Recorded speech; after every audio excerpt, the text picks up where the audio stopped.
turned pro in 2019 and just started the PGA Tour America season for 2025. Vision can just affect everything. I mean, I'm using my eyes every single shot, every single hole, whatever it may be. You know, if I can make my eyes stronger, if that helps my putting just incrementally, right? That's, you know, maybe an extra putt around or whatever. Breathing is energy. Yeah. Is conserving the energy. Mm-hmm. You know, there's definitely rounds where I'll get to 14, 15, 16 and I'm just gassed. And Right. I'm not making decisions. They're like the proper decisions. The margin for error is really, really small. So every shot truly does matter. It's really easy to implement on the course. Yeah. Right. It's really exciting to think about.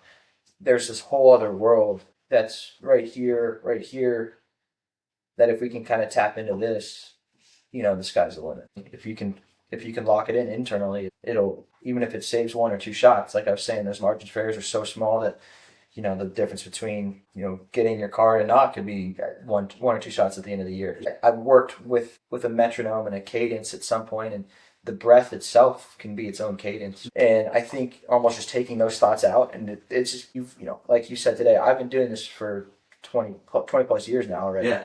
And I'm just going to kind of rely on what I've done and rely on my practice and rely on my skills. So instead of clouding your head with, well, this could go wrong or this could go right, or we have to execute this, it's just straight breathing. You're just so focused on the breathing, which then puts you in the present, right? Mm. Once you're in the present, none of that matters, right? I've hit 400,000 7-irons in my life. What's another one? You know, you're sitting in the middle of a par 5, right? That, you know, if you trust your breath and you do that, and you look up, 7-irons going right at the flag, you know. And then, you know, if you trust your preparation, trust your numbers, that'll all come together. I want to say it's comforting, knowing that it doesn't have to be as stressful as we make it on the course.